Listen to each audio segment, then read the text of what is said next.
अरे हसदेव कटाई अभी भी चलत है। बहुत हो गई कर अत्याचारी। अब तो लड़ाई लड़े चला पड़ी। महू जाके लड़ाई में शामिल हो जाता हूँ।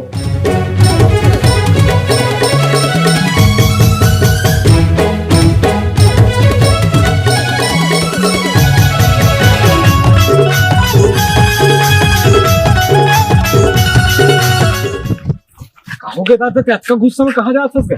तुम्हें पता नहीं है बाबू हो, हमारे हसदेव जंगल कटाई होते उन्हें तो हन गया।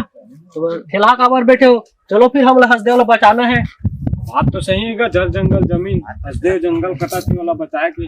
आज तो हमारे वीर बलिदानी ज्ञान सिंह नायक, तात्या भीम, शहीद भीम नारायण सिंह ये सब चीज बलिदान कर दी पूरा जल जंगल जमीन ला बचाए बर। हम मन जाओ दादा तोर संग में।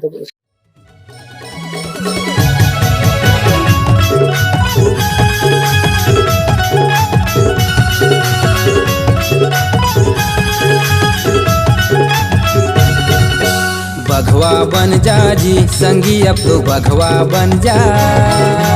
बघवा बन जा रे संगी, अब तो बघवा बन जा।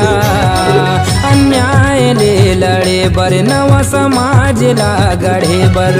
अन्याय ले लड़े बर नवा समाज ला गढ़े बर। वीर गंड सिंह कस बलिदानी अघवा बन जा। बघवा बन जा जी संगी, अब तो बघवा बन जा। बघवा बन जा रे संगी, अब तो बघवा बन जा। देखा होगा आजकल इतना मतलब अन्याय अत्याचार बस करके पेपर में आदिवासी मन मतलब तो इतना अन्याय बहुत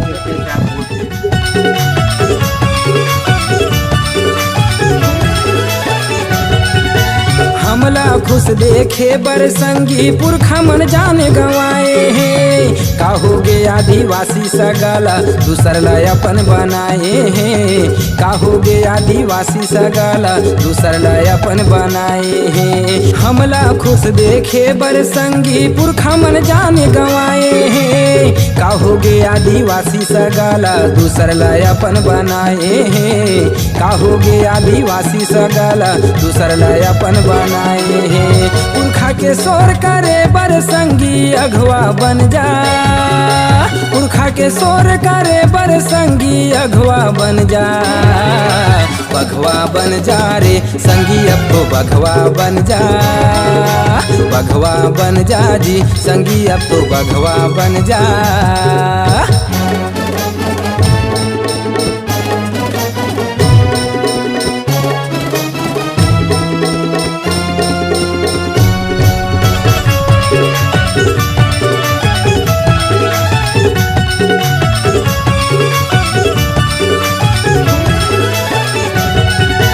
खोज खबर कर तोर पुर खा के दूसर लका अपनाए हास। ऐसे का चीज दिए है तोला रोज उखरे गुने गाए हास। ऐसे का चीज दिए है तोला रोज उखरे गुने गाए हास। खोज खबर कर तोर पुर खा के दूसर लका अपनाए हास। ऐसे का चीज दिए है तोला रोज उखरे गुने गाए हास। ऐसे का चीज दिए है तोला रोज उखरे गुने गाए हास। पुरखा के नाव जगाए बर संगी अघवा बन जा।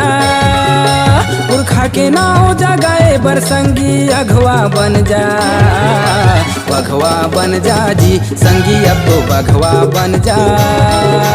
बघवा बन जा रे संगी, अब तो बघवा बन जा।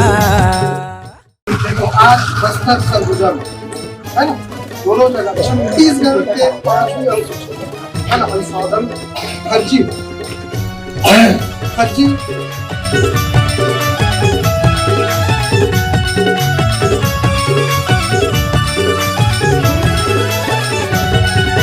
चमत्कार पाखंड ले संगी, अब हमला निकलना है। पुरखा रीति नीति संस्कृति के रदम हमला चलना है। पुरखा रीति नीति संस्कृति के रदम हमला चलना है। चमत्कार पाखंड ले संगी, अब हमला निकलना है। पुरखा रीति नीति संस्कृति के रदम हमला चलना है। पुरखा रीति नीति संस्कृति के रदम हमला चलना है। अपन समाज जगाए बर संगी अगवा बन जा, अपन समाज जगाए बर संगी अगवा बन जा। बघवा बन जा जी संगी अब तो बघवा बन जा, बघवा बन जा रे संगी अब तो बघवा बन जा। अन्याय ले लड़े बर नवा समाज ला गढ़े बर, अन्याय ले लड़े बर नवा समाज ला गढ़े बर। वीर गंध सिंह कस बलिदानी अगवा बन जा, बघवा बन जा जी संगी अब तो बघवा बन जा, बघवा बन जा रे संगी अब तो बघवा बन जा, बघवा बन जा जी संगी अब तो बघवा बन जा, बघवा बन जा रे संगी अब तो बघवा बन जा, बघवा बन जा जी संगी अब तो बघवा बन जा, बघवा बन जा जी संगी अब तो बघवा बन जा।